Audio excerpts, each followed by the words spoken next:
చెల్లించి వేడుకొంచున్నాం తండ్రి. దేవుని స్తోత్రం చెప్తాం. హల్లెలూయా, ఆమేన్, హల్లెలూయా. దయచేసి కూర్చోండి. దేవునికి స్తోత్రం చెప్తాం. హల్లెలూయా. మంచిది. కొంత సమయం దేవుని మాటలో తలంచుకొని ప్రార్థన చేసుకుందాం. దేవుని బిడ్డలారా, ఈరోజు దేవుని వాక్యంలో 21వ కీర్తన చదువుకుందాము. కీర్తన గ్రంథం స్తుతి ఆరాధనలో కూడా ఇదే కీర్తన చదివాం. ఈ కీర్తనలో ఉండి ఒక వచనాన్ని మనం ధ్యానం చేసుకున్నాం. మొదటి వచనం నుండి 7వ వచనం వరకు ఉన్న వాక్య భాగంలో 7 ఆశీర్వాదాల గురించి బైబిల్ గ్రంథంలో కీర్తనకారుడు తెలియజేస్తూ ఉన్నాడు. మొదటి ఆశీర్వాదం ఇక్కడ మనకు నేర్పించేది ఏంటంటే, రాజు నీ బలమును బట్టి సంతోషించడం. దేవుడే మనకు బలము అని దాన్ని బట్టి ప్రభుని స్తుతిస్తూ ఉన్నాడు. రెండవది ఏమనంటే, రాజు రక్షణ, ప్రభు ఇచ్చిన రక్షణ. రక్షణ అంటే పాపముల నుండి మనలను విడిపించుట. స్తోత్రం. యేసయ్యకు ఒక పేరు యేసు అనే మాటకు అర్థం ఏంటంటే, మన పాపముల నుండి ఆయనే, ఎవరంట? ఆయనే మనలను రక్షించును. కనుక ఆయనకు యేసు అని పేరు. యేసు అనే పేరుకి అర్థం ఏంటంటే పాపము నుండి రక్షించువాడు. ఆమేన్, హల్లెలూయా. మరి మన పాపం నుండి ఈ లోకంలో ఎవ్వరూ మనల్ని రక్షించలేరు. ఎవరి జలములు మనలను రక్షించలేవు. మనం తీర్థయాత్రలు చేస్తున్నా, లేకపోతే ఏవేవో చేస్తున్నా, యాగాలు చేస్తున్నా, ఇవి మనం రక్షించలేదు. రక్షించడానికి దిగి వచ్చిన వాడు ఎవరు అంటే ప్రభు అయిన క్రీస్తు. దేవుని స్తోత్రం. యేసు మన పాపముల నుండి విడిపి. పాపం పోయిందనుకోండి, మనలో ప్రతి విధమైన అపవిత్రత వెళ్ళిపోయినప్పుడు ప్రభు యొక్క దీవెనలన్నీ కూడా మన మీదకి వస్తాయి. మనం శాపగ్రస్తులుగా మార్చబడడానికి మన పాపం లేదు. మన పాపము నుండి మనం విడిపించడానికి యేసయ్య ఈ లోకంలోనికి వచ్చాడు. దేవుని స్తోత్రం. అందుకని మూడవది ఏమంటాడు? 2వ వచనములో, అతని మనోభిష్టమును నీవు సఫలము చేయుచున్నావు. దేవుని స్తోత్రం. అంటే ఇక్కడ కూడిన ప్రతి ఒక్కరికి ఎన్నో అభిష్టాలు, ఎన్నో ఆశలు, ఎన్నో హృదయ వాంఛలు, మనోభిష్టము. అంటే భూమి మీద ఎన్నో కోట్ల మంది ఉన్నారు. 700 ప్రపంచంలో 750 కోట్ల ప్రజలు అందరి యొక్క హృదయ వాంఛ, హృదయములో ఉన్న తలంపులు, హృదయములో ఉన్న కోరికలను తీర్చగలిగిన వాడు మన ప్రభువైన యేసు. దేవుని స్తోత్రం. కాబట్టి ఇక్కడ కూడిన నీ వాంఛ, నీ ఆలోచన, నీ యొక్క కోరిక, తృష్ణ ఏదైతే ఉన్నదో ప్రభు దగ్గరికి వచ్చి చెప్పుకున్నప్పుడు ఆయన నీ వాంఛలన్నీ, నీ కోరికలన్నిటినీ, నీ యొక్క మనోభిష్టమును ఆయన ఏం చేస్తాడంటే సఫలం చేస్తాడంట. దేవుని స్తోత్రం. ఇంకొక మాట ఏముందంటే, నీ పెదవుల నుండి వచ్చిన ప్రార్థన మానక, అంటే మనం ఏ ప్రార్థన అయితే చేస్తామో ఆయన తప్పక, దావీదు భక్తుడు అంటే చేసిన ప్రతి ప్రార్థన ఏం చేశాడంటే అంగీకరించాడు. దేవుని స్తోత్రం. ఈరోజు నీకు, నాకు, మనకు ప్రభు చెప్పిన మాట ఏమంటే, నీ పెదవుల నుండి ఏ ప్రార్థన అయితే చేస్తావో ఆ ప్రార్థనలన్నిటిని ప్రభు వారు అంగీకరిస్తాడు. దేవుని స్తోత్రం. ఆమేన్, హల్లెలూయా. ఇలాగ దావీదు భక్తుడు అనేక ఆశీర్వాదాలు తన జీవితంలో జరిగిన ఆ మేలులు బట్టి ప్రభుని స్తుతిస్తూ ఉన్నాడు. ఇలాగా చెబుతూ 3వ వచనంలో చక్కని మాట ఉన్నది, దాన్ని జ్ఞాపకం చేస్తాడు. శ్రేయస్కరమైన ఆశీర్వాదములతో నీవు అతనిని ఎదుర్కొనుచున్నావు, అతని తల మీద అపరంజి కిరీటము నీవు ఉంచి ఉన్నావు. స్తోత్రం. రైట్. ఈ వచనాన్ని మనము ఈ రోజు ధ్యానం చేసుకుందాం. ఇక్కడ రాయబడిన మాట ఏమనంటే, శ్రేయస్కరమైన ఆశీర్వాదములతో. దేవుని స్తోత్రం. ఏ ఆశీర్వాదములతో? శ్రేయస్కరమైన ఆశీర్వాదం. దేవుని స్తోత్రం. యేసు ఎవరు అంటే శ్రేష్టమైన ఆశీర్వాదాలు ఇచ్చేవాడు. ఆమేన్, హల్లెలూయా. మనం ఏం చేస్తామంటే మనం ఎవరికైనా ఏదన్నా ఇవ్వాలనుకోండి, ఏం ఇస్తాం? మంచి వాటిని ఇస్తామా? తర్వాత మనకు అవసరం లేనివి ఇస్తామా? ఎక్కువ శాతం మనం చేసే పని ఏంటంటే, మనకి ఇంట్లో ఉపయోగం లేదు, ఇది తీసుకెళ్ళు అంటే మనకంటే బలహీనులు, మనకంటే తక్కువగా ఉన్నారనుకోండి, వాళ్ళకి ఇచ్చేది ఎటువంటి ఇస్తారు చెప్పండి? అడుక్కునేవాడు వచ్చాడు అనుకో, ఒకవేళ మన ఇంటికి, అమ్మ ఇప్పుడే ఫ్రెష్ గా బిర్యానీ వండాను, ఇదిగో ముందు నీకే పెడతారా? ఏం చేస్తారు? ఏమండి ఏం చేస్తారు? శ్రద్ధం ఏమనుందా, పాడేది ఏమనుందా, అది ఎదుగుతూ ఉంటారు, అవునా? కానీ దేవుడు ఏమన్నాడు తెలుసా? దేవుడు అన్నది శ్రేయస్కరమైన, దేవుడి స్తోత్రం. ఎవరి దేవుడి చెవి ఎలా ఉంటాయో తెలుసా? శ్రేయస్కరమైన ఆశీర్వాదాలు, దేవుడి స్తోత్రం. మంచి ఆశీర్వాదాలు, మంచి ఈవులు, శ్రేష్టమైనవి దేవుడు ఇస్తాడు, దేవుడి స్తోత్రం. ఆమేన్, హల్లెలూయా. ప్రవచించేది ఏది కూడా శ్రేష్టమైనది ఇస్తాడు. ఆమేన్, హల్లెలూయా. ఏమంటే పనికిరానిది, మనకు అవసరం లేనిది, మనకి అక్కర్లేనిది, నాకు ఉపయోగపడలేదు, నాకు పట్టట్లేదు. ఇప్పుడు బట్టలు ఉన్నాయి అనుకోండి, నాకు ఉపయోగపడట్లేదు, నాకు ఉపయోగం లేని ఏం చేస్తాం? ఎవరికైనా ఇస్తాం. కానీ మంచి ఇవ్వడానికి ఇష్టపడరు కదా. కానీ దేవుడు మన బలహీనమే కానీ మనకిచ్చే వాటన్నిటిని కూడా ఎటువంటి అంటే మంచి వాటిని దేవుడు ఇస్తాడు, దేవుడి స్తోత్రం. ఆమేన్, హల్లెలూయా. ఇది కీర్తన మనకు జ్ఞాపకం చేస్తుంది. ఈ 3వ వచనంలో 21వ వచనంలో మనం చదువుకున్న ఈ కీర్తన జ్ఞాపకం చేస్తే, శ్రేయస్కరమైన ఆశీర్వాదాలతో, దేవుడి స్తోత్రం. ఏ ఆశీర్వాదాలు అంటే? శ్రేయస్కరమైన ఆశీర్వాదము అంటే అర్థం ఏంటంటే, మనము పడేది కష్టము కొంచెము, దేవుడి స్తోత్రం, ఫలితము ఎక్కువ. ఆమేన్, హల్లెలూయా. శాపం అంటే అర్థం ఏంటో చెప్పనా? ఎక్కువగా మీరు వేకువనే లేచి చాలా రాత్రి వరకు, ప్రైజ్ ది లార్డ్, హల్లెలూయా. ఎప్పుడంట? వేకువనే లేచి చాలా రాత్రి వరకు కష్టపడుతున్న కష్టార్జితం తినుట వ్యర్థమే అన్నట్లుగా, అంటే ఎక్కువ కష్టపడతారు, తక్కువతో నెలాఖరు వచ్చేటప్పటికల్లా మరలా అప్పులతోనూ, మరలా సమస్యలతోనూ, ఇంత సంపాదించిన ఏం ఉండట్లేదండి, ఇంత సంపాదించిన ఏం మిగలట్లేదండి అంటారు చూస్తారా? అంటే కొంచెం వాళ్ళు ఎంత సంపాదించినా కూడా నెలాఖరికి వచ్చినప్పుడు ఇంకొకరు చేయి చాచడమే, ఇంకొకరి మీద ఆధారపడటమే, ఇంకొకరి మీద ఏదో ఒకటి సహాయాన్ని అడుక్కోవటమే, ఇటువంటి ఆలోచనలతోనే ఉంటాం. ఎందుకంటే ఆశీర్వాదం అన్నది ఆ ఇంట్లో నిలబట్ల. నీతిమంతులకు వచ్చినది కొంచెమైనను భక్తిహీనుల బహు ధన సమృద్ధి కంటే శ్రేష్టము అని రాయబడింది, స్తోత్రం.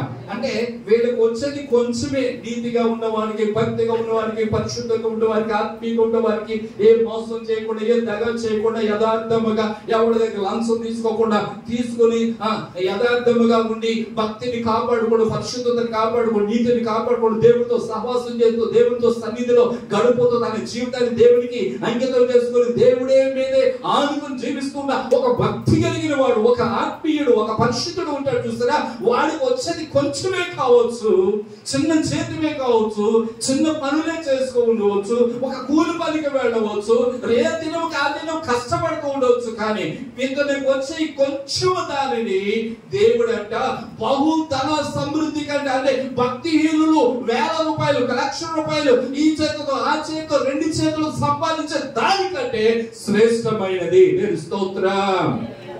ఆమేన్, హల్లెలూయా. కారణం ఏంటో తెలుసా? 2 చేతులు సంపాదించి నెమ్మది లేకుండా ఉంటారు.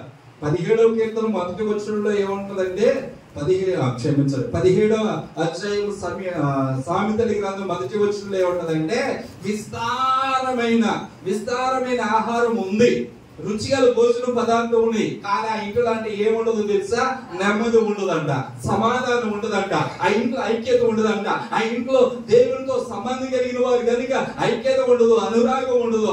ఆ ఇంట్లో ఉండుట కంటే చదువుతారు, రుచికరమైన భోజన పదార్థములు ఏదంట? కలహముతో కూడి ఉండిన ఇంట ఉండుట కంటే నెమ్మది కలిగి ఏంటంట? అంటే తెలుగులో చెప్పాలంటే, మన భాషలో చెప్పాలంటే ఏమండి? పంచపక్ష పరమాణాలు అంటారు చూసారా, అన్ని పెట్టుకున్నా. ఇటు పక్క బిర్యానీ పెడతారు, ఇటు పక్క మటన్ పెట్టారు, అటు పక్క అది పెట్టారు, ఇటు పెట్టారు, బలనీళ్ళు ఉన్నాయి, ఎదురుగా ఉన్నాయి.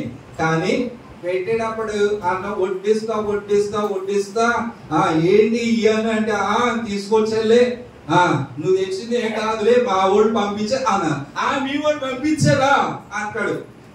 ఇలా అనుకుంటూ మాట పెరిగి ఆ ఎట్లన్నింటిని ఏం చేస్తారంట, ఒకదాన్ని ఒకటి పడేసుకుని ఏమండి ఒకరు తిట్టుకుని ఆ టేబుల్ మీద ఉంది ఆ భోజన పదార్థం మీద ఉన్న అట్లన్నింటిని పడేసి తినకుండా ఉండే ఇంటికంటే స్తోత్రం ఆమేన్ హల్లెలూయా వట్టాలను వండుకుని గెంజి పోసుకుని తినే ఆహారం శ్రేష్టము అన్నాడు. దేవుని స్తోత్రం ఆమేన్ హల్లెలూయా. అక్కడ ఏముందంటే వట్టి రొట్టె కనీసం కూర కూడా లేదు.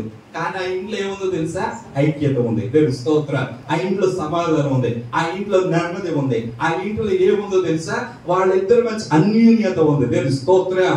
అటువంటి ఇంట్లో ఉండుట, అటువంటి కుటుంబంలో ఉండుట శ్రేష్టత అన్నాడు. వీళ్ళకి ఇన్ని ఉన్నాయి కానీ ఏమి లేదు, ఐక్యత లేదు. ఇన్ని ఉన్నాయి, సమాధానం లేదు. ఇన్ని ఉన్నాయి, ఎన్నోసార్లు అది జరగట్లేదా? అన్ని ఉండి కూడా లేనట్లుగా బ్రతకట్లేదా? అన్ని వండుకుంటా తినకుండా ఏడ్చిన రోజులు లేవా? వండుకుని అది తినకుండా అలాగనే రాత్రి అంతా కూడా ఏడ్చి అలాగా. ఎందుకంటే కొట్లాడుకునే కొట్లో అన్నం లేదా అంటే ఉంది, తెచ్చుకునే లేవంటే ఉంది, కానీ నెమ్మది లేదు, సమాధానం లేదు, ఐక్యత లేదు. కాబట్టి ఈ రోజు ప్రభు బిడ్డలుగా జ్ఞాపకం చేసుకోండి, నెమ్మది కలిగిన ఇంట వట్టి రొట్టె ముక్కను, వట్టి ఆహారం, వట్టి అన్నమే, కానీ అది శ్రేష్టత. దేవుని స్తోత్రం ఆమేన్ హల్లెలూయా. కాబట్టి ఈ రోజు ప్రభు బిడ్డలారా, ప్రభు దగ్గరికి వచ్చిన మనం జ్ఞాపకం చేసుకోవాలి. నా ప్రభు ఎవరో తెలుసా? మనం ఆరాధిస్తున్న దేవుడు ఎవరంటే ఆయన శ్రేష్టమైన ఈవులు ఇచ్చే దేవుడు. దేవుని స్తోత్రం ఆమేన్ హల్లెలూయా.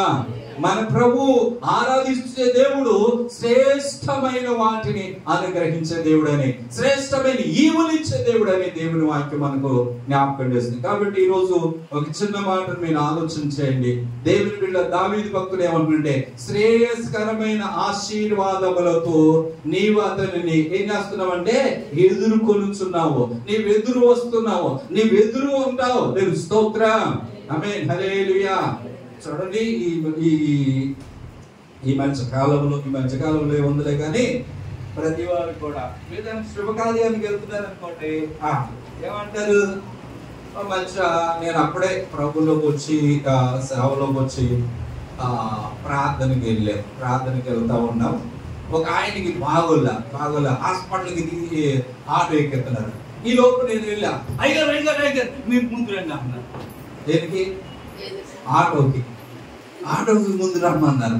ఏంటంటే అంటే ఆయన ఎదురొస్తే ఎవనొస్తాడు, పాపం ఎవనొస్తాడు. దేవుడు కృపను బట్టి ఇప్పటి వరకు దేవుడు సజీవుడిగానే ఉంచాడు. దేవుడు స్తోత్రం ఆమేన్ హల్లెలూయా. నాకేం అర్థం కాల అంటే వాళ్ళ ఆశ ఏంటంటే, వాళ్ళ యొక్క ఆలోచన ఏంటంటే, ఒక ఆయన దేవుని బిడ్డ ఎదురొస్తే శుభం కలుగుద్దని. మనం కూడా అప్పుడప్పుడు ఏం చేస్తారంటే, అప్పుడప్పుడు ఒకడు కార్యానికి వెళ్ళేటప్పుడు ఏంటంట చెమ్మోడు పట్టుకుని ఎదురండి ఏమండి అంటే మన మాటల మీద అనుకుంటున్నాం, చెమ్ముల మీద, ఇంకొక దాని మీద, వీటి మీద. నేను స్తోత్రం ఆమేన్ హల్లెలూయా. ఈ ఎదురొస్తే ఏం జరగదు, ఇవి ఎదురొస్తే కాదు, యేసయ్య ఎదురు రావాలి. నేను స్తోత్రం ఆమేన్ హల్లెలూయా.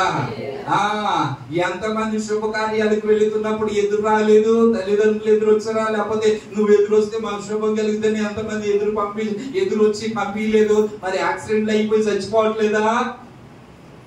ప్రైజ్ హల్లెలూయా. ఏమండి, కాబట్టి వాళ్ళు కాదు, మనిషి కాదు ఎదురొచ్చేది, ప్రభు నీకు ఎదురు రావాలి. దేవుని స్తోత్రం. యేసయ్య నీకు ఎదురు రావాలి, యేసయ్య సన్నిధి నీతో కూడా రావాలి, ప్రభు యొక్క సన్నిధి మనతో కూడా రావాలి. దేవుని స్తోత్రం ఆమేన్ హల్లెలూయా. యేసయ్యని ఎదురొచ్చేదా నీ జీవితంలో దీవెన, మేలు, ఆశీర్వాదం మనకు కలుగుతుంది. దేవుని స్తోత్రం ఆమేన్ హల్లెలూయా. ఒక మాట మీకు జ్ఞాపకం చేస్తాను. ఇశ్రాయేలీలు రెఫీదీం అనే ప్రాంతంలోనికి వచ్చారు. మీరు నిర్గమకాండం 17 అధ్యాయంలో 6వ వచనం చదివితే ఇలా రాయబడి ఉంది. ఒక మాట జ్ఞాపకం, యేసయ్య ఎదురు నిలబడిన ఎదురు వచ్చిన జరిగే కార్యాలు బైబిల్ గ్రంథంలో అనేక సందర్భాలు రాయబడి, దాంట్లో 1, 2 ఈ రోజు మనం ధ్యానం చేసుకుందాం. దాంట్లో ఉండి ఒకటి చదువుతాలి. బండ మీద నేను నీకు ఎదురుగా నిలిచెదను, నీవు ఆ బండను కొట్టగా ప్రజలు త్రాగుటకు దానిలో నుండి దేవుని స్తోత్రం చెప్పండి. హల్లెలూయా. చూడండి, ఈ అధ్యాయం మనం ఒకసారి ఆలోచన చేస్తే ఇశ్రాయేలీలు ఐగుప్తు దేశములో నుండి ప్రయాణమై వారు అరణ్య మార్గముగా ప్రయాణం చేస్తూ రఫదీము అనే ఒక ప్రాంతంలోనికి అడుగు పెట్టారు. తెలుసు స్తోత్రం. అది ఎడారి ప్రాంతం, ఎడారి యొక్క జీవితం, ఎడారి ప్రాంతంలోనికి వచ్చారు. వాళ్ళు ప్రయాణం చేస్తూ అంటే ఎర్ర సముద్రాన్ని దాటి దేవుడు వాళ్ళని నడిపిస్తున్నాడు. మీరు ప్రయాణం చేయండి. మొదటి వచనంలో ఒక చక్కని మాట రాయబడి ఉంది.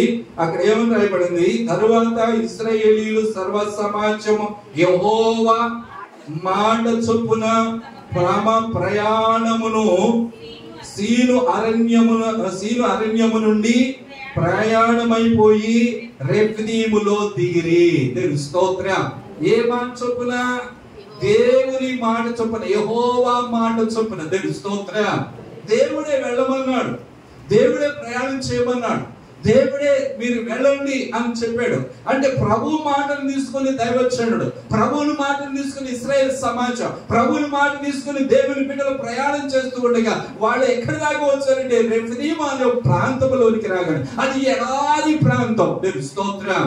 అక్కడికి వచ్చేటప్పటికల్లా అక్కడ ఏం జరిగిందంటే ఆ ప్రాంతంలో నీళ్లు లేవంట. ఏమి లేవండి? నీళ్లు లేవు.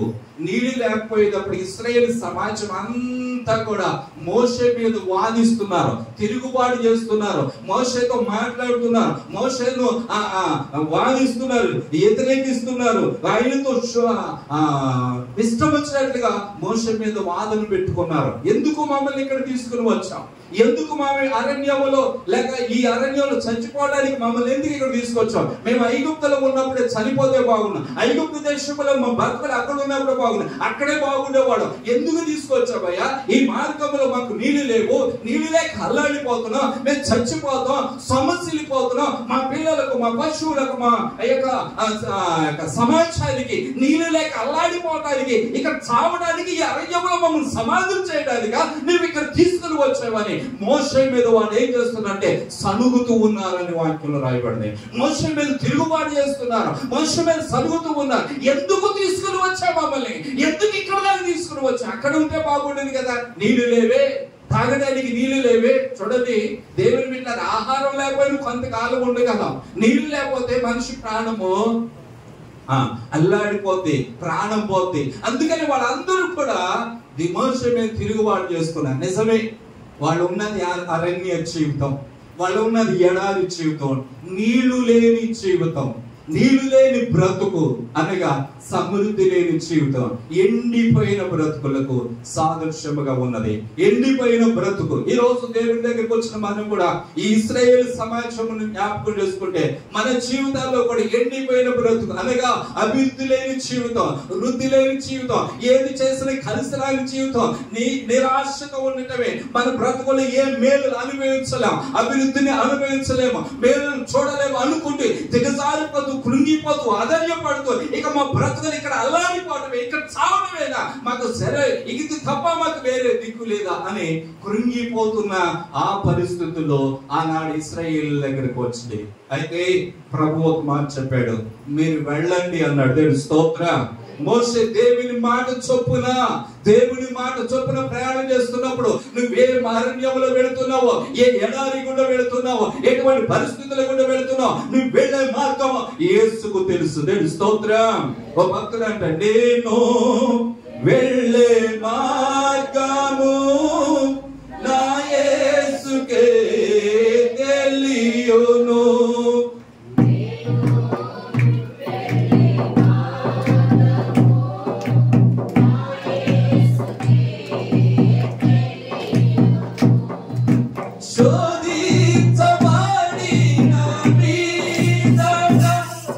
నేను సువార్గమై మారెదను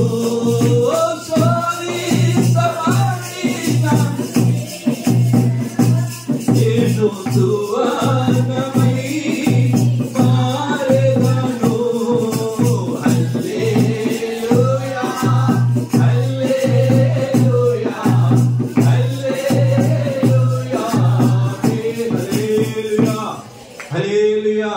నేను వెళ్ళే మార్గం యేసుకి తెలుసు, నువ్వు వెళ్ళే మార్గం యేసుకు తెలుసు. నేను వెళ్ళమన్నవాడు నిన్ను పంపిస్తున్నాడు. ప్రభు అన్నాడు వెళ్ళండి అని చెప్పిన దేవుడు నిన్ను విడిచిపెట్టేవాడు కాదు. ప్రభు మాట పట్టుకొని నువ్వు అడుగు వేస్తే, ప్రభు మాటను పట్టుకొని ఒక నిర్ణయం తీసుకుని నువ్వు ప్రభు మార్గంలో నడుస్తూ ఉంటే ఎన్ని బడుదుడికలు రాని, ఎన్ని కష్టాలు రాని, ఎన్ని సమస్యలు రాని, ఎన్ని ఇబ్బందులు రాని, ఇరుకులు రాని, ప్రభు నిన్ను మధ్యలో విడిచిపెట్టేవాడు కాదు. దేవుని స్తోత్రం. ఆమేన్ హల్లెలూయా. ప్రభు నిన్ను మధ్యలో విడిచిపెట్టేవాడు కాదు. నిన్ను ఎన్నడూ కృంగిపోనించేవాడు కాదు. నీ స్థితిలో ఇక నా బ్రతికి ఇంతే అనేటట్లు చేసేవాడు కాదు. ఆయన సమస్తమును ఎరిగినవాడు. దేవుని స్తోత్రం. కానీ ప్రజలు ఏమైపోతున్నారు తెలుసా? అయ్యో ఈ అరణ్యంలో మాకు నీళ్లు లేవే అని మోషే మీద తిరుగుబాటు చేస్తున్నారు. అప్పుడు మోషే అన్నాడు నేనే పార్టీ వాడను, నేనేం చేయగలను, నేను మీలాంటి మనుషున్నే. దేవుని స్తోత్రం. ఆమేన్ హల్లెలూయా. ఏ సేవకుడైనా ఏమి చేయగలడు? ఒక మాట మీరు గ్రహించండి. దేవుడు కనికరిస్తే, దేవుడు ఆశీర్వదిస్తే, దేవుడు దీవెనిస్తే, దేవుడు మేలు చేస్తే దేవుడి దగ్గర నుండి రావాలి. జోకరమైన తండ్రి యొద్ద నుండి ప్రతి దీవెన, ప్రతి ఆశీర్వాదం, ప్రతి ఈవి పరమందు నుండి ప్రభు దగ్గర నుండి నీ మీదకి రావాల్సిందే. దేవుని స్తోత్రం. ఆమేన్ హల్లెలూయా. అంటే ఇచ్చేది ఆయన, గొప్పలు ఇప్పేది ఆయన, ఆశీర్వదించేది ఆయన, వృద్ధి చేసేది ఆయన, మేలు చేసేది ఆయన. ఆయన వైపు మనం చూడాలి. ఆమేన్ హల్లెలూయా. మోషే అంటాడు నేనేం చేయగలను? నాతో వాదించడం వలన, నాతో చెప్పడం వల్ల నేనేం చేయగలను? నన్ను చంపాలని ప్రయత్నం చేసిన వాళ్ళు మీకేంటి? ప్రభు వైపు మనం తిరగాలి. వీళ్ళందరూ నువ్వే మమ్మల్ని ఇక్కడ తీసుకువచ్చావు, నీవెందుకు మమ్మల్ని తీసుకుని వచ్చావని మనుషు మీద తిరుగుబాటు చేసి సడుగుతూ ఆయనకు వాదం పెట్టుకుని ఆయన వ్యతిరేకంగా మాట్లాడుతుంటే అప్పుడు మోషే ఏం చేశాడంటే ప్రభువా నేనేమి చేయలేకపోతున్నాను, ఎందుకయ్యా ఈ ప్రజలు నన్ను చంపేసేటట్లుగా ఉన్న కొద్ది సమయంలో నువ్వేదో ఒక చేయాలి ఆయన, నువ్వే సహాయం చేయాలి ఆయన, నీకన్నా నాకు ఎవ్వరు లేరు ప్రభా, నీ వైపు చూస్తున్నానని దైవజనుడైన మోషే ప్రభు వైపు చూడగానే ప్రభు మోషేతో మాట్లాడుతున్నాడు. మోషే ఇశ్రాయేలు సమాజంలో కొందరిని తీసుకురా, ఇదిగో అక్కడ హోరేబు ఉంది చూసావా, ఆ హోరేబు దగ్గరికి వెళ్ళు, అక్కడ నీకు ఎదురుగా నిలిచి ఉందును. దేవుని స్తోత్రం. ఆలోచన చదువుమా. ఇదిగో హోరేబు ఉంది, బండ మీద నేను నీకు ఎదురుగా నిలిచేదను. దేవుని స్తోత్రం. ఒక మాట, చక్కని మాట, నేను నీకు, చెప్పండి, నేను నీకు ఎదురుగా నిలిచేదను. ఆమేన్ హల్లెలూయా. ఆమేన్ హల్లెలూయా. నేను నీకు, చెప్పండి, నేను నీకు ఎదురుగా నిలిచేదను. ఇది దేవుడు వాగ్దానం. ఈ రోజు ప్రభు మాట ఇశ్రాయేలు ప్రజలతో చెప్పుకున్న మాట, నేను నీకు ఎదురు నిలుస్తా. ఆమేన్ హల్లెలూయా. నేను నీకు ఎదురు వస్తా. ఆమేన్ హల్లెలూయా. నేను నీకు ఎదురుగా ఉన్నా. ఆమేన్ హల్లెలూయా. నీ ఎదుట నేను ఉన్నా అని ప్రభువు అంటున్నాడు. నీకు ఎదురుగా నేను ఉన్నా. Amen hallelujah. ఎవరున్నారు? Praise Lord. హల్లెలూయా. మనకి ఎదురుగా ఎవరున్నారు? యేసయ్య ఉన్నాడు. ఆమేన్ హల్లెలూయా. నీకు ఎదురుగా యేసయ్య ఉన్నాడు. యేసయ్య అంటున్నాడు నేను నీకు ఎదురుగా ఉన్నా. దేవుని స్తోత్రం. ఎదురుగా నిలిచున్నా, నేను నీకు ఎదురుగా ఉన్నా అని చెబుతూ ఏమన్నాడంటే నీవు ఆ బండను కొట్టు. ఏమన్నాడండి? నీవు ఆ బండను కొట్టు, నీ అవసరత బండ తీరుస్తుంది. దేవుని స్తోత్రం. ఏంటి వారి అవసరత? నీళ్లు లేవు. వారి అవసరత ఏంటి? ప్రాణము తల్లడిల్లిపోతుంది. వారి ప్రాణం తెప్పలేలాగా, వారి నీళ్లు తాగాలి, దాహం తీర్చుకోవాలి, దప్పిక తీర్చుకోవాలి. ఆ దాహముతో ఉన్న ప్రజలకు దాహం తీర్చడానికి ఇదిగో ఒక చీల్చబడిన బండ నీ దగ్గర ఉన్నది. దేవుని స్తోత్రం. ఆమేన్ హల్లెలూయా. నీవు ఆ బండను కొట్టగా ప్రజలు త్రాగునట్లు దానిలో నుండి నీళ్లు బయలుదేరు. దేవుని స్తోత్రం. ఆమేన్. హల్లెలూయా, హల్లెలూయా. యేసయ్య పిల్లలుగా మనం జ్ఞాపకం చేసుకోవాలి. యేసయ్య అన్నాడు, నేను నీకు ఎదురు వస్తా. దేవుని స్తోత్రం. నీకు ఎదురుగా నిలబడితే ఏం జరుగుతుందో తెలుసా? నీ అవసరత తీర్చబడుతుంది. ఆమేన్. హల్లెలూయా. నువ్వు అల్లాడిపోతున్నావే, దాహముతో ఉన్నావే, అరణ్యములో ఉన్నానే, ఎడారి జీవితంలో ఉన్నానే, ఇక నా జీవితంలో ఇక నా నీళ్లు అన్నది దొరకదు, మేలు అన్నది దొరకదు అనుకుంటున్నావే, ఆ ఆశను దేవుడు తీర్చడానికి నీకు ఎదురుగా నిలబడ్డాడు. దేవుని స్తోత్రం. అన్నాడు ఇశ్రాయేలుకే కాదు, ఈ రోజు దేవుని సన్నిధిలోనికి వచ్చిన ప్రతి బిడ్డకు ఈ మాట చెప్తూ ఉన్నాడు. నాకు ఏ ఆశలు లేవు అనుకుంటున్నాను, ఇక నా జీవితంలో మేలు జరగదు అనుకుంటున్నాను, నా జీవితంలో ఏ కార్యము నేను అనుభవించలేదు అనుకుంటున్నా. దేవుని పిల్లలుగా ఈ పగటి వేళ ప్రభు మీతో చెప్తున్న మాట ఏమంటే, నేను నీకు ఎదురవుతాను అన్నాడు. దేవుని స్తోత్రం. నీకు నీ ఎదురుగా నిలిచి ఉంటాను. అప్పుడు ఏం జరుగుతుందో తెలుసా? నీదిగో ఈ బండలో నుండి నీళ్లు వస్తాయి. మోషే నీకు ఎదురవుతాను, నేను నిలిచి ఉంటాను, నీవు ఆ బండను కొట్టన్నాడు. మోషే వెళ్ళాడు, బండ దగ్గరికి వెళ్ళాడు. ఆ జన సమూహం చూస్తూ ఉండగా కర్ర తీసుకుని బండను కొట్టగానే ఆమేన్. హల్లెలూయా, హల్లెలూయా. ఓ గొప్ప సముద్రం అంతా నీరు. ఓ చోట రాయబడింది, ఒక చోట ఏమంటుంది? నదులంతా విస్తారమైన నీళ్ళు. దేవుని స్తోత్రం. ఏదో కుస్తి కాస్తి కాదండి, ఏదో ఆ కుక్క ఏమంటారు 2 చుక్కలు నాలుగు తడుపుకోవడానికి కాదు ఇది. దేవుని స్తోత్రం. నీవు, నీ పశువులు, నీ మంద, నీ పిల్లలు, నీ పశువులు అన్నిటిని కూడా తృప్తి పరచగలరు సముద్రం అంతా నీటిని ప్రభు వారిస్తారు. దేవుని స్తోత్రం. ఈ రోజు మనందరి కొరకు చేర్చబడిన బండ, మనందరి కొరకు కొట్టబడిన బండ, మనందరి కొరకు సిలువలో మన కొరకు కొట్టబడిన ప్రభువైన యేసు అనే బండ చేర్చబడి ఉన్నది. దేవుని స్తోత్రం. యేసయ్య సిలువలో నీ కొరకు నా కొరకు కొట్టబడ్డాడు. ఆయన కాచిన రక్తము ద్వారా, ఆయన చేర్చబడుట ద్వారా, ఆయన మన కొరకు బండగా మార్చబడి చేర్చబడిన యేసయ్య దగ్గరికి ఎవరైతే వస్తారో వారి ఆత్మీయ దాహాన్ని దేవుడు తీరుస్తాడు. దేవుని స్తోత్రం. అనగా సిలువ దగ్గరికి ఎవరైతే వస్తారో, యేసు ప్రభు రక్తం దగ్గరికి వచ్చి, ప్రభువా నీ రక్తముతో నన్ను కడుగు, నీ రక్తము ద్వారా నన్ను పరిశుద్ధపరచాలి, ఆ రక్త ధారలతో ప్రభు యొక్క రక్తములో కాచబడిన ఆ అమూల్య రక్తాన్ని ఎవరైతే స్వీకరిస్తారో ఆ ప్రభు దగ్గరికి వస్తారో, ఆ చేర్చబడిన బండ ప్రభు అయిన యేసయ్య. ఆ బండలో ఉండి వచ్చే నీళ్లు నీ ఆత్మీయ దాహాన్ని తీరుస్తుంది. దేవుని స్తోత్రం. నీ పరిస్థితిని చక్కపరుస్తుంది, నీ ప్రాణాన్ని తెప్పరిల్లుతుంది, నీ కుటుంబంలో ఉన్న సమస్యలకు విడుదల చేస్తుంది. ఏదైతే లేదు. అందుకని మనం పాడుకుంటాం కదా, మనం పాడుకునే పాట చక్కని మాట. కలవరపడినే కొండల వైపు నా కన్నులెత్తుదునా, కొండల వైపు నా కన్నులెత్తి కొదువతో నిన్ను కుమిలెదనా, కొదువతో నిన్ను కుమిలెదనా. నీవు నాకుండగా, నీవే నాండగా,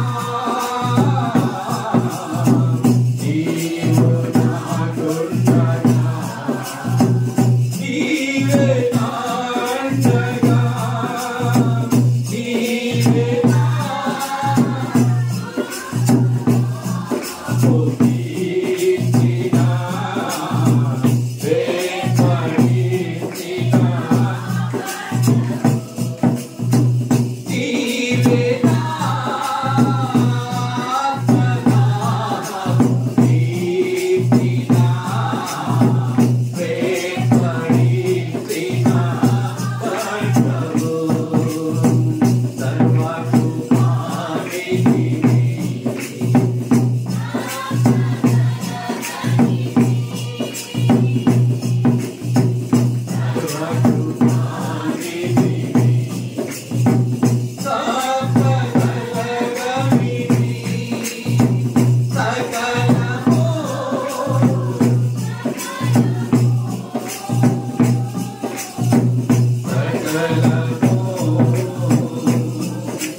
హల్లెలూయా.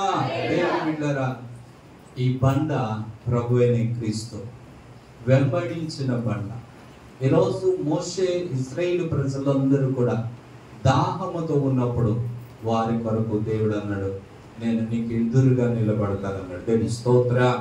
యేసయ్య ఎదురొచ్చాడు కనుక, ఎదురు నిలబడ్డారు కనుక ఆ బండగా నిలబడిన యేసయ్య వాళ్ళ దాహాన్ని తీర్చాడు. వాక్యం ఏముందంటే చూడండి, పరిశుద్ధ గ్రంథంలో కీర్తన గ్రంథం 105:40 చదివితే, బండను చీల్చగా నీరు ఉబికి వచ్చెను, నీళ్లు ఉబికి వచ్చెను, ఎడారులలో అవి ఏరులై పారే. దేవుని స్తోత్ర. ఈ బండలో వచ్చిన నీళ్ళంట ఈ రోజు కూడా సౌదీ అరేబియా రాష్ట్రంలో, ఆ దేశంలోకి వెళ్తే అక్కడికి ఇప్పుడు కూడా అక్కడ ఆ నది, ఆ ఊట మోషే కొట్టిన బండలో ఉన్న నీళ్ళంట ప్రవహిస్తూనే ఉన్నాయి. దేవుని స్తోత్ర. ఆమేన్ హల్లెలూయా, ఆమేన్ హల్లెలూయా. దేవుని బిడ్డ జ్ఞాపకం చేసుకోండి, ప్రభు బిడ్డలుగా మనం గ్రహించండి. దేవుడు తన ప్రజల కొరకు, తన బిడ్డల కొరకు ఆయన బండను చీల్చాడు. దేవుని స్తోత్ర. ఆమేన్ హల్లెలూయా. ఆ బండ ఎవరు అంటే ప్రభువైన క్రీస్తు అని మనకు దేవుని వాక్యం తెలియజేస్తుంది. ఆ బండ ఎవరు అంటే నీ కొరకు నా కొరకు కొట్టబడిన యేసయ్య. మరి ఆ దాహాన్ని తీర్చడం కొరకు, అనగా మన ఆత్మీయ దాహాన్ని, మన యొక్క పరిస్థితులను చక్కపరచడం కొరకు ప్రభువైన క్రీస్తు కొట్టబడ్డారు. అందుకని ఇశ్రాయేలు ప్రజలందరూ రమ్మన్నారు, మీ దాహం తీరాలా, మీ అవసరత తీర్చబడాలా, మీ పశువులకు, మీకు, మీ పిల్లలకు, మీ కుటుంబాలకు కావలసిన నీటిని అనుగ్రహించడానికి ఇదిగో నేను చీల్చబడ్డానని గుర్తు చేస్తూ ఉన్నాడు. దేవుని స్తోత్ర. ఈరోజు ఇక్కడ ఉన్న నీకు కూడా ప్రభువు తెలియజేస్తున్నారు, నీ అవసరత తీర్చబడాలి, నీ అక్కర తీర్చబడాలి. నేను ఎడారిలో ఉన్నాను, నా జీవితంలో నీళ్లు లేదు, అనగా ఆశీర్వాదం లేదు, అభివృద్ధి లేదు, దీవెన లేదు అనుకుంటే దేవుడు అంటున్నాడు, రా, నీ కొరకు కల్వరిగిరిలో చేర్చబడిన బండ దగ్గరకు రమ్మని పిలుస్తూ ఉన్నాడు. ఆయన దగ్గర ఎవరైతే వస్తారో, వాక్యం ఏముందంటే, నా యందు విశ్వాసముంచువాని కడుపులో నుండి జీవ జల నదులు ఉబికి పారును అన్నాడు. దేవుని స్తోత్ర. యేసయ్యందు విశ్వాసం ఉంచితే నీలో నుండి ఒక జీవనది, నీలో ఉండి ఒక ప్రవాహం, నీలో నుండి ఒక జీవపు ఊట ప్రవహిస్తుందంట. దేవుని స్తోత్ర. నీవు తృప్తిపరచబడమే కాదు, నీతో పాటు అనేకులను దాహము తీర్చేవాడిగా దేవుడు నిన్ను చేయబోతూ ఉన్నాడు. ఆమేన్ హల్లెలూయా. యేసయ్యందు విశ్వాసం ఉంచితే, యేసయ్యను నమ్మినట్లయితే, ఆయన మీద విశ్వాసంతో, చూడండి ఆ మాట ఒకసారి చదువుదామా. యోహాను సువార్త 7:37 చదువుదాం. యోహాను సువార్త 7:37 చదివితే ఇలా రాయబడింది పరిశుద్ధ గ్రంథం. ఆ పండుగలో మహాదినమైన అంచెదినమున యేసు నిలిచి, ఎవడైనను దప్పికొన్న వారిలో ఉన్న ఎడల నా యొద్దకు వచ్చి దప్పి తీర్చుకొనవలెను. స్తోత్ర. అక్కడ యెరూషలేములో ఒక దేవాలయం ఉంది. ఆ దేవాలయంలో సొలొమోను కట్టించిన ఒక 12 ఎడ్ల మీద ఒక సముద్రం ఒకటి ఉంది. ఆ ఎడ్ల మూతలో నుండి పంపు తిప్పితే నీళ్ళు వస్తాయి, చూసారా, అలా నీళ్ళు వస్తాయి. జన సమూహాలు వచ్చి ఆ నీళ్ళన్ని తాగేసారు. అయిపోయినప్పటికల్లా అది ఆఖరి పండుగ దినం, ఆఖరి రోజు నీళ్లు తాగుదామని వెళ్ళేటప్పటికి అక్కడ నీళ్లు లేవు. దేవుని స్తోత్ర. ఏమి లేవండి? నీళ్ళు లేవు అని వీళ్ళందరూ కంగారు పడుతూ ఉంటే యేసయ్య ఒక కేక వేస్తున్నాడు. దేవుని స్తోత్ర. ఈ నీళ్ళు అయిపోవచ్చేమో కానీ నేనిచ్చే నీళ్లు నిత్య జీవమునకు ఊరేడే ఓట. దేవుని స్తోత్ర. ఎవడైనా దప్పికొని వారులారా అంటాడు. ఆమేన్ హల్లెలూయా. ఏమన్నాడండి? ఎవడైనాను దప్పికొని ఉన్నట్లయితే నా యొద్దకు వచ్చి దప్పిక తీర్చుకోనండి, మీ అవసరం తీర్చుకోనండి, మీ దాహం తీర్చుకోనండి. నా యందు విశ్వాసం ఉంచువాడెవడో లేఖనము చెప్పినట్లు వారి కడుపులో నుండి ప్రైజ్లాడ్ హల్లెలూయా. ఎవరు ఏమొస్తాయి అంట? నీలోనే ఒక ఓట. దేవుడు నీలోనే ఒక ఓటను పంపిస్తాడు. దేవుని స్తోత్ర. ఊరిన ఓటగా నిన్ను మారుస్తాడు. నువ్వే అనేకులకు దాహం తీర్చేబిడ్డగా చేస్తాడు. నువ్వు దాహము కొన్నావు, కానీ నీ దాహాన్ని దేవుడు తీర్చడమే కాకుండా నిన్నే అనేకులకు దాహం తీర్చేటట్టుగా దేవుడు నేను చేయబోతూ ఉన్నాడు. దేవుని స్తోత్రం. దేవుడి అందు విశ్వాసం ఉంచు, దేవుడి మీద నమ్మకం పెట్టుకుంటే, ప్రభు మీద ఆనుకుంటే, ప్రభు మీద ఆధారపడితే, ప్రభు మీద నీ విశ్వాసం ఉంచినట్లయితే దేవుడు చేయబోతున్నాడు. అందుకనే దేవుడు మనకేమిస్తాడంటే పరలోక రాజ్యమునకు నిత్య జీవమనే ఓటను నీకు దయచేసి ఆ జీవ ఓట చేత నీ ఆత్మీయ దాహాన్ని తీరుస్తాడు. దేవుని స్తోత్రం. ఆమేన్. హల్లెలూయా. ఆ జీవ నది తను పంపించే ఆత్మ, పరిశుద్ధాత్మ చేత నేను నింపి నేను అనేకులకు ఆశీర్వాదకరంగా దేవుడు చేయబోతున్నాడు. దేవుని స్తోత్రం చెప్పండి. హల్లెలూయా. కనుక యేసు ఎదురు వచ్చుట నేను జ్ఞాపకం చేసిన మాట ఏమంటే, ఆయన శ్రేయస్కరమైన ఆశీర్వాదాలతో ఏం చేస్తాడు? ఆయన ఎదురు వస్తాడు. దేవుని స్తోత్రం చెప్పండి. హల్లెలూయా. ఇప్పుడు ఇశ్రాయేలీయులకు ఎదురు వచ్చాడు, ఆయన ఎదురు నిలిచాడు. వారి దాహం తీరిందా తీరలేదా? ఆమేన్. హల్లెలూయా. క్రొత్త నిబంధనలో ఇంకొక మాట చెప్పేసి ప్రార్థన చేసుకుందాం. మార్కు సువార్త 5వ అధ్యాయం మీ అందరికీ తెలిసిన సందర్భం అంటే జ్ఞాపకం చేసి ప్రార్థన చేస్తాను. దేవుని బిడ్డలారా, క్రొత్త నిబంధన మార్కు సువార్త 5వ అధ్యాయము మొదటి 2 వచనాలు మనం చదివితే ఇలా రాయబడింది. గెరాసేనుల దేశమునకు వచ్చి ఆయన దోణి దిగగానే అపవిత్రాత్మ పట్టిన వాడు ఒకడు సమాధిలో నుండి వచ్చి ఆయనకు ఎదురు పడెను. దేవుని స్తోత్రం. ఆమేన్. హల్లెలూయా. హల్లెలూయా.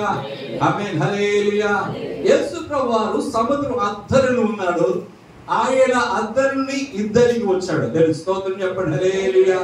ఆ సముద్రం అటువైపున ఉన్న ఆయన శిష్యులతో పాటు ప్రయాణం చేసి ఎక్కడికి వచ్చాడంటే గెరాసీయుల ప్రాంతంలోనికి వచ్చాడండి. ఆమేన్. హల్లెలూయా.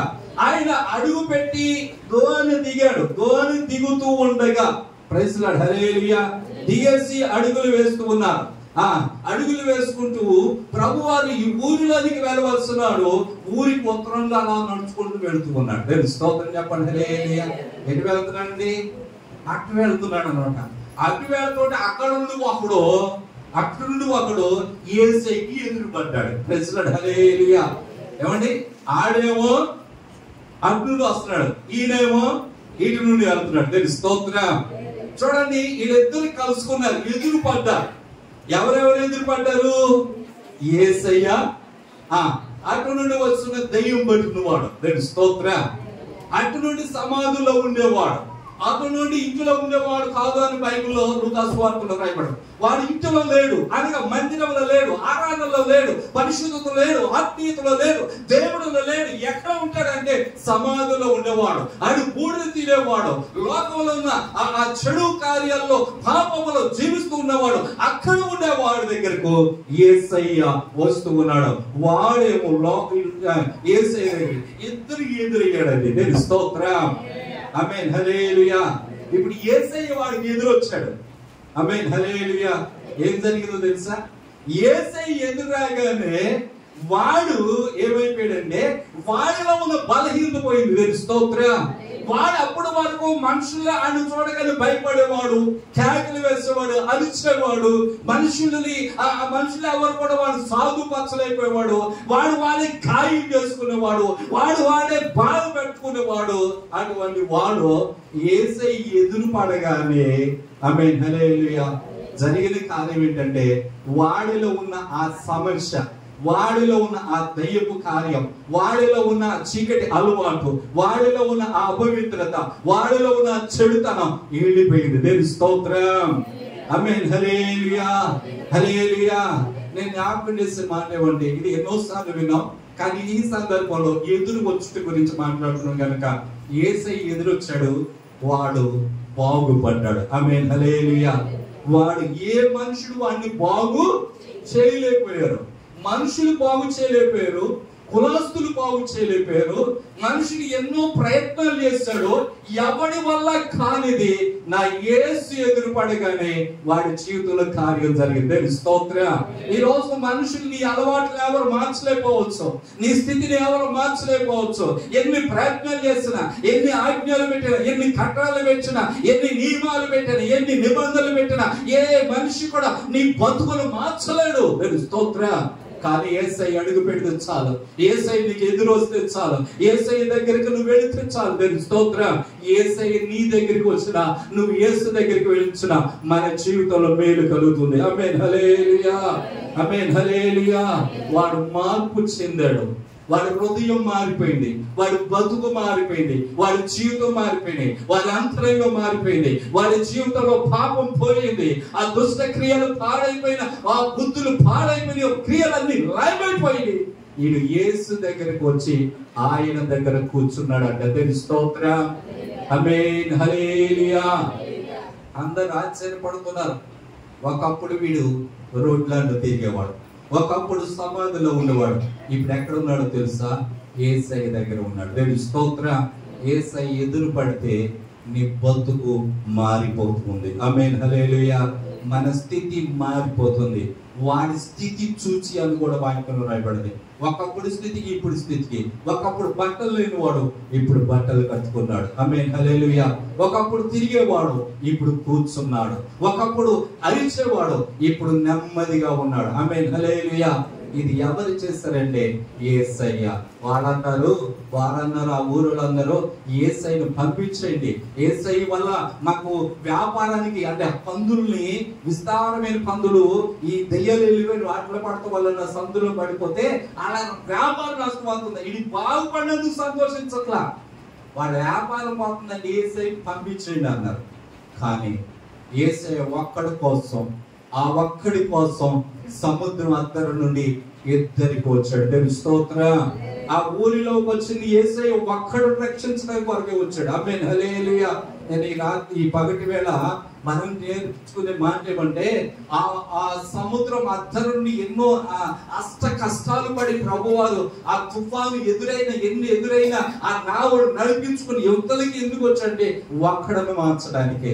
ఆమేన్ హల్లెలూయా. ఎంతో మంది అక్కడ ఆ ఊరిలో ఉన్న అందరి గురించి కాదు, ఆ ఒక్కడికి కార్యం జరగాలి, ఆ ఒక్కడి జీవితం మేలు కలగాలి, ఆ ఒక్కడి జీవితం ఆశీర్వాదం కలగాలి అని ఆశపడి ఆ ఒక్కడి కోసం యేసయ్య సముద్రం అద్దరి నుండి ఇద్దరికి వచ్చాడు. ఆ ఒక్కడు నీవైనా, నేనైనా, మనమైనా, ఎవరైనా యేసయ్య నా కోసం రానైనా నన్ను ఒక్క జ్ఞాపకం చేసుకొని నువ్వు ప్రార్థన చేయగలిగితే, ప్రభుని అడగగలిగితే, బైబిల్ పండితులు ఏమంటారు తెలుసా? అతని భార్య అంట ఆ భర్త కొరకంట యేసయ్య ఒక్కసారి నా ఊరి రావా, నా భర్తను బాగు చేయమని అడిగిందంట. ప్రభువారు అంట ఆ ఒక్కడి కోసం యేసయ్య సముద్రం ఇద్దరికి వచ్చాడు. స్తోత్రం. అంటే అర్థం ఏంటంటే, నువ్వు ప్రార్థన చేయగలిగితే, నువ్వు అడగగలిగితే, నువ్వు ప్రభును వేడుకోగలిగితే, ప్రభువా రానైనా మా ఇంటిలోనికి ఒకసారి అడుగు పెట్టడాయన, నా జీవితంలోనికి అడుగు పెట్టడాయన ఒక్క మాట అడగగలిగితే యేసయ్య నీ ఒక్కడి కోసం రాగలడు. స్తోత్రం. నీ ఒక్కడు బాగు చేయడానికి సముద్రం అలలను దాటి రాగలడు, తుఫాను దాటి రాగలడు, సమస్యలు దాటి రాగలడు, ఏదైనా చేయించుకుని నీ ఒక్కడి కోసం రాగలడు. స్తోత్రం. మరి ఆ మాట, ఆ పలుకు, యేసయ్య నా దగ్గరికి రానని నువ్వు అడగలిగితే నీ జీవితంలో యేసయ్య మేలు చేయబోతూ ఉన్నాడు. దేవుని స్తోత్రం. ఈరోజు ప్రభు బిడ్డలుగా మనం జ్ఞాపకం చేసుకుందాం. ఈ కష్టాలు, కన్నీరు, బాధలతో కృంగిపోయి జీవితం అంతా నిరాశ చెందుతూ ఉంటే యేసయ్యను ఆహ్వానం చేయి, ప్రభు నీ దగ్గరకు వస్తాడు. దేవుని స్తోత్రం. ఆమేన్ హల్లెలూయా. మనం విన్న రెండు మాటలు మీరు గ్రహించండి. ఒకటి, నిరాశతో ఇక ఎడారి లాంటి జీవితంలో వాళ్ళు కృంగిపోయి ఇక మా బ్రతుకులు ఇంతే అని మోషే మీద తిరుగుబాటు చేసి మోషే మీద వాదిస్తూ ఉన్నప్పుడు ప్రభు మోషే ద్వారా ఇశ్రాయేలు ప్రజలందరికీ వారి అవసరం తీర్చడానికి కొండను చేర్చడానికి ఆయన ఎదురు నిలిచాడు. రెండవదిగా దయ్యముల చేత పీడింపబడుచు ఎవరు సాధుపరచలేక, ఎవడు వాళ్ళని బాగు చేయలేని పరిస్థితుల్లో ఉండగా ప్రభువే వచ్చి శ్రేష్టమైన ఈవులతో అతను బాగు చేసి తన ఇంటికి వాడిని పంపించి కుటుంబంలో ఒక ఆశీర్వాదకరమైన వ్యక్తిగా దేవుడు చేశాడు. దేవుడు స్తోత్రం చెప్తా. హల్లెలూయా. ఇక ఆఖరికి ఒక్క చిన్న మాట మీరు గుర్తు చేసుకుని ప్రార్థన చేసుకుందాం. పరిశుద్ధ గ్రంథములో ఆదికాండము 18వ అధ్యాయంలో ఎండవేళ గుడారపు ద్వారము దగ్గర అబ్రహాము కూర్చుని ఉన్నాడు. చదివితే అక్కడ ఒక మాట రాయబడింది. అప్పుడు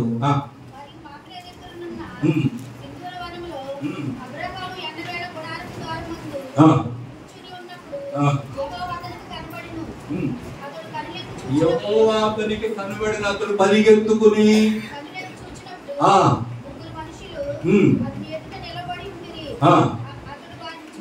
వారిని చూసి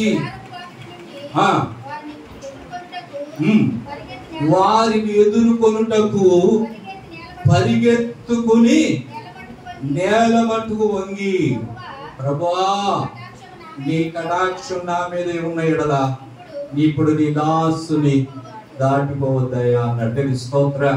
ఇక్కడ అబ్రహాము ఎండవేళ ఇలాగా నిట్టమచ్చ వృద్ధాప్యంలో ఉన్నారు. వృద్ధాప్యంలో ఉన్నప్పుడు ఆ గుడారపు ద్వారం దగ్గర కూర్చొని చూస్తూ ఉన్నాడు. ఎదురు చూస్తుండగా ఒక ప్రభువారు అటు వెళుతున్నట్టు కనబడ్డాడు. ఒక మనిషి, ఓహో ప్రభు అనుకుని పరిగెత్తారు. పరిగెత్తి దగ్గరకు వెళుతూ ఉన్న ముగ్గురు మనుషులు అక్కడ ఆయనకి ఎదురయ్యారు. వెంటనే వారిని ఎదుర్కొని, స్తోత్ర వాక్యలో వాళ్ళని ఎదుర్కొని పరిగెత్తి వాళ్ళని ఎదుర్కొని వాళ్ళ దగ్గరికి సాష్టాంగపడి, ప్రభు నీ దాసుని ఏం చేయొద్దన్నాడండి, దాటిపోవచ్చు, కొంచెం నీళ్ళు ఇస్తా, కొంచెం ఆహారం పెడతా, నా ఇంటికి రండి అయ్యా, నా ఇంటికి రండి అయినా ప్రభుని ఆహ్వానం తెలియజేశారు. ఆ చెట్టు కింద కూర్చి ఆ చెట్టు కింద రాళ్ళు వేసి కూర్చోబెట్టాను. దేవుని బిడ్డ జ్ఞాపకం చేసుకొని వాక్యం ఇలా తెలియచేస్తుంది, ప్రభు మాట ఇలా తెలియచేస్తుంది. ఏంటో తెలుసా? అబ్రహాము పరిగెత్తి యేసయ్యను ఎదుర్కొన్నాడు, ప్రభుని ఆహ్వానించాడు.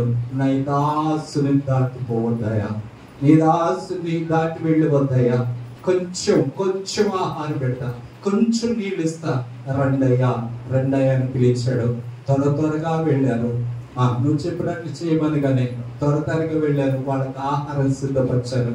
అవి వాళ్ళ ఎదుటి పెట్టగానే వారు తిని అబ్రహాం ఇలాగా ఆశీర్వదించాడు, మీదటికి మరలా మీ యొద్దకు వస్తా, స్తోత్ర, మరలా వస్తా, నీ భార్య అయిన శారా వడిలో కుమారుడు ఉంటాడు. స్తోత్ర.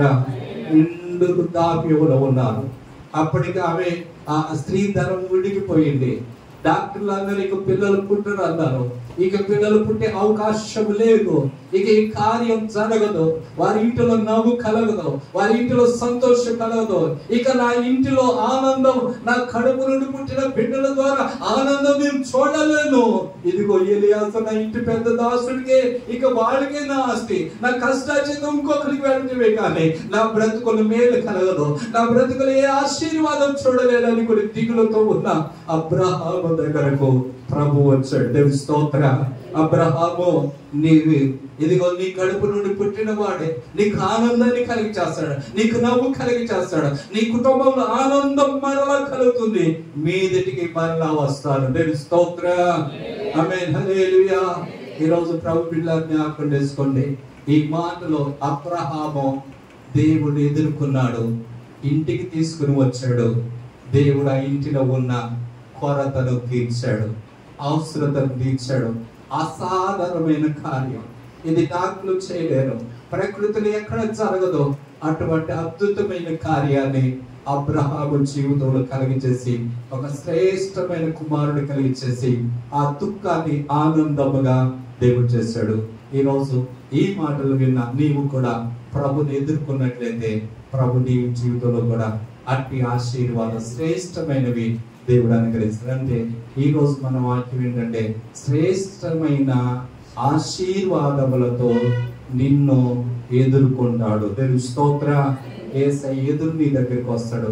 నీవు యేసయ్య దగ్గరికి వస్తే ఈ ఆశీర్వాదాలు మన జీవితంలో కలిగి కలుగుతాము. చిన్న ప్రార్థన చేసుకుందాం. అడుగుదామా? అబ్రహాం అంటున్నాడు, ప్రభువా ఈ దాసుడు దాటి వెళ్ళొద్దు, ప్రభువా ఈ దాసుడు దాటి వెళ్ళొద్దు.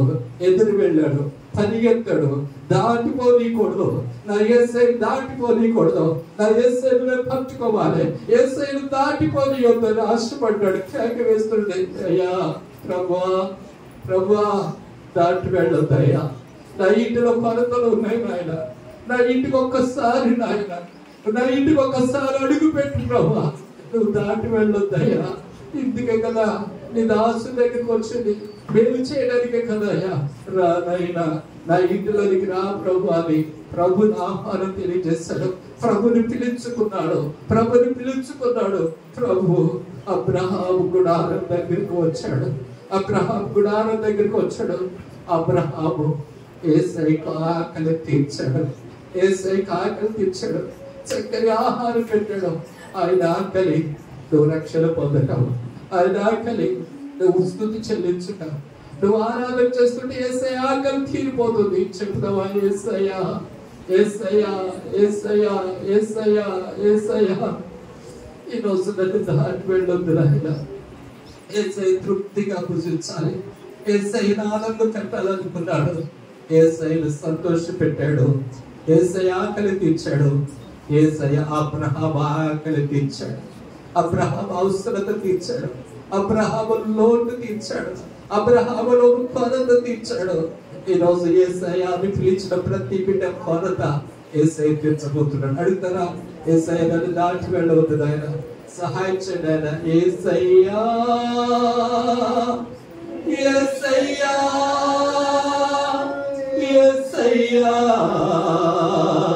యేసయ్యా యేసయ్యా యేసయ్యా యేసయ్యా యేసయ్యా యేసయ్యా. ఒక్క నిమిషం అందరూ రోజులు తెచ్చి యేసయ్యా యేసయ్యా యేసయ్యా చెప్పండి. యేసయ్యా యేసయ్యా యేసయ్యా. అవసరంతో వచ్చాను అయ్యా, నా ఇంటి నేను కరోనాలతో ఉన్నానయ్యా, నా ఇంటి ఎలాంటి జీవితం అయిపోయింది నాయనా, అక్కడ సమృద్ధి లేదు నాయనా, అక్కడ ఆనందం లేదు నాయనా.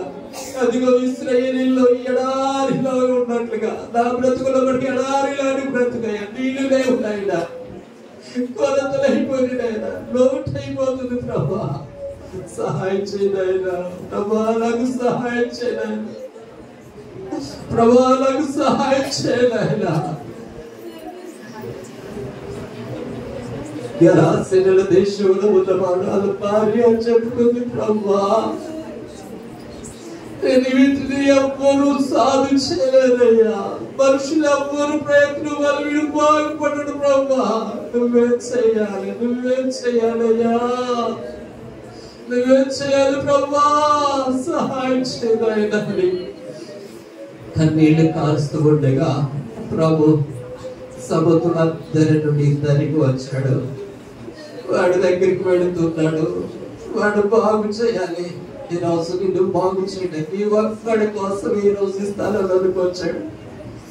నేను మేలు చేయడం కొరకు, నీకు తీవ్ర కలిగించడం కొరకు, నీకు సమృద్ధి కలిగించడం కొరకు, నీ అక్కను తీర్చడం కొరకు స్థలంలోకి వచ్చాడు. అబ్రహాము అంటున్నాడు, నా ఇంటిలో పడుతుంది ప్రభా, రావాలైనా నన్ను దాటి వెళ్ళొద్దయ్యా, నన్ను దాటి వెళ్ళొద్దు ప్రభా. ఈ భక్తులందరూ అడిగాను, పొందుకున్నారు, కృప పొందుకున్నారు, ఆశీర్వాదాన్ని సొంతం చేసుకున్నాను. ప్రభు పిల్లలుగా నీవు కూడా చిన్న ప్రార్థన చేసుకుని ఈ స్థలం నుండి వెళదాం, అడుగుదాం. ప్రభా సహాయం చేయండి, ప్రార్థించుదాం.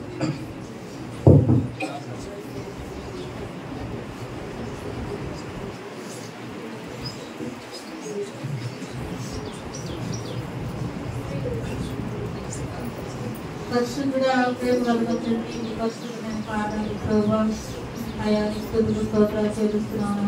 మరలా ప్రభు అయ్యా ఈ మూడు పునరుద్ధానమందున ఎవరి